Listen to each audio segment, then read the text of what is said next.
This is Chapter 11 of The Packet in Portland, written by Alexi Hart. The Atlas desk called back in 9 minutes. Nora didn't answer immediately. She let it ring once, long enough to confirm it wasn't a spoof number. Then she picked up. "Atlas desk," the comm operator said again. "We have preliminary." "Go," Nora replied. Partial plate matches a gray Honda CR-V, registered to a rental fleet, the operator said. The plate is real, but the vehicle is corporate, rented under a card that traces to a Shell LLC. We can't name a person yet. Nora wasn't surprised. Any pattern? Yes, the operator said. Same fleet has 2 other vehicles on our radar tied to a separate case out of Seattle. Similar behavior. Storage facilities, night movement, high avoidance of cameras.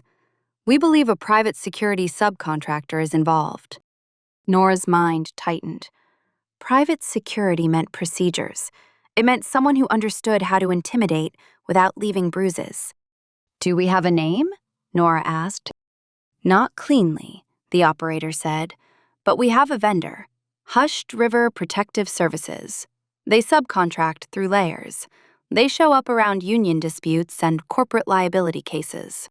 Nora wrote it down. "Send me what you have." Quietly. "Already in your secure drop," the operator said. "One more thing. Your client requested a change to intake notes. They attempted to add a media coordination clause to your contract." Nora's expression stayed neutral, but heat flared under her skin. "They can try." "We refused the edit," the operator said, "but it indicates pressure." "It indicates entitlement," Nora replied. "Also," the operator added, "Lana Izquierdo contacted us, not through official channels, but through a mutual contact. He's asking if you're safe." Nora paused. "Did you answer?" "No," the operator said, "but he knows something happened at the storage facility, likely from his tip source. He's moving." Nora exhaled slowly. "Understood." "Do you want us to block him?" the operator asked. Nora considered. Blocking Lane would turn him into a problem. Containing Lane required a different approach. "No," she said. "Let him think he's close. I'll manage him." "Copy," the operator said. "Anything else?" "Yes," Nora replied. "I need a list of plausible truck stops north of Foster Road on I-5 within a 1-hour radius. Major ones, places a transport could choose for cover. Include lighting quality, camera presence, and alternative exits." "Understood," the operator said. "We'll deliver within 10. Nora ended the call and stared through her windshield at the empty street. Midnight was 4 hours away. 4 hours meant someone could move a person a long distance. 4 hours also meant someone could make mistakes if they believed the story was already controlled. Nora opened the secure drop and reviewed the vendor notes on Hushed River Protective Services. The name was too poetic, too designed. It sounded like a company built by someone who wanted to sell safety as a product. Nora scanned the summary. Subcontractor layers, union disputes, corporate liability. A pattern of appearing just long enough to solve a problem and then disappearing before accountability could form. They didn't protect people, Nora thought. They protected outcomes. She closed the file and started the car. She didn't drive straight to a truck stop. She drove to the attorney's office. Not to talk. To look. The office sat downtown, in a building with polished glass and a lobby that smelled like marble dust. Nora parked nearby, walked in, and nodded at the security desk without engaging. A woman in a fitted blazer looked up. "Can I help you?" Nora offered her business card again. "I'm here for a file pickup." The woman's eyes narrowed. "We don't have any pickups scheduled." Nora's tone remained calm. "My name is Nora Mitchell. Your employer has my number.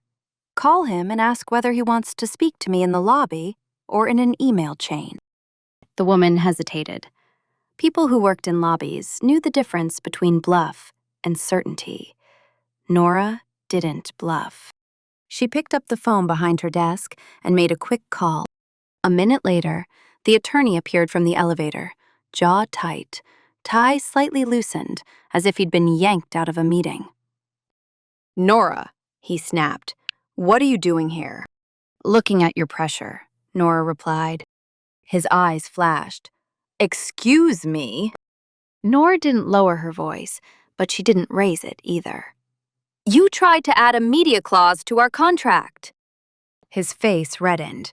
"That's not what happened." Nora watched his hands. They were clenched. "Then tell me what happened."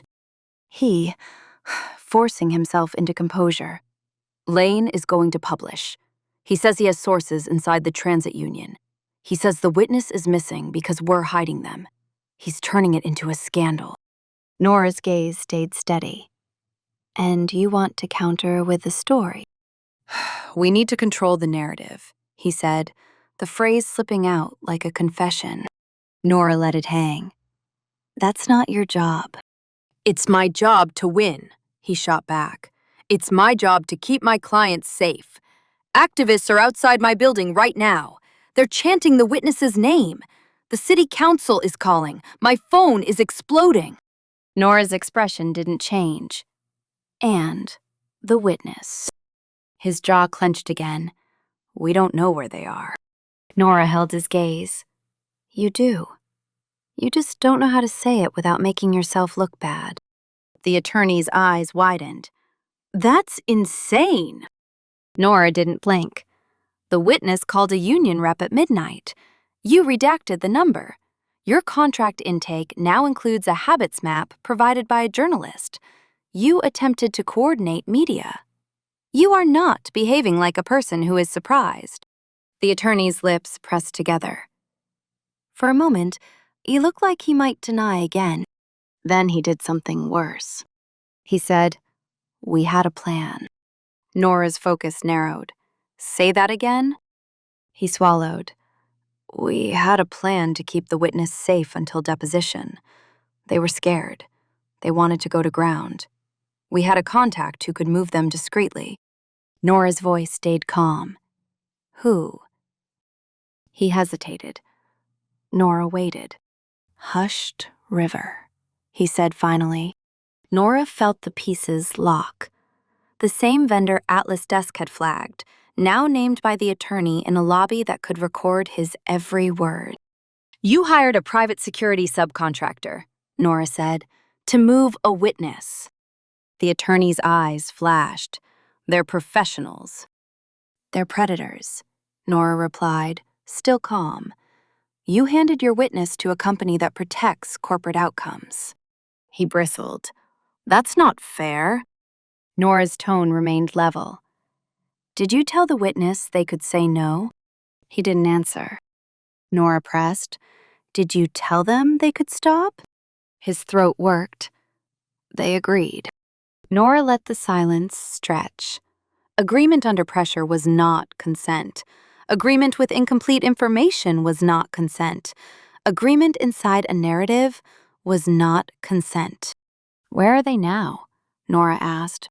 The attorney's eyes darted to the security desk, to the receptionist. His instinct was to hide. Nora kept her voice low enough that it didn't carry. "You will tell me, or I will assume your contractor has gone off script, and I will treat your witness as kidnapped.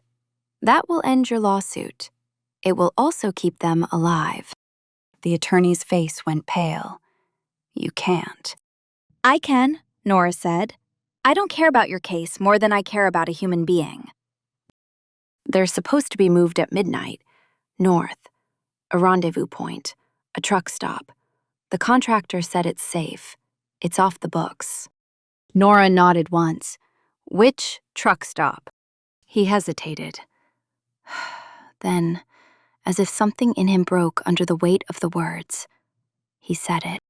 "Chehalem Valley Travel Plaza," he whispered. "Outside Newburgh, off I-5. Nora wrote it down. "Who else knows?" "Just me," he said quickly. And Lane, maybe.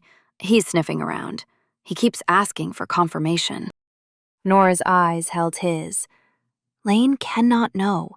If Lane shows up, your contractor will move the witness again. Or worse. The attorney's face tightened. Then what do we do? Nora's voice stayed even. We do nothing. I go. You stay here. You turn off your phone if you're capable. His jaw clenched. I need to call them. Tell them you're coming. No, Nora said. His brows rose. No. No. If you call, you warn them. You give them time to adjust. If they're honest, they'll be where they said. If they're not, your call could trigger a move.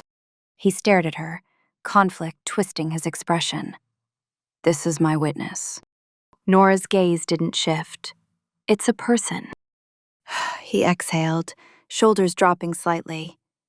Fine. Nora leaned in. One more thing. You tried to coordinate media. If you do it again, I walk.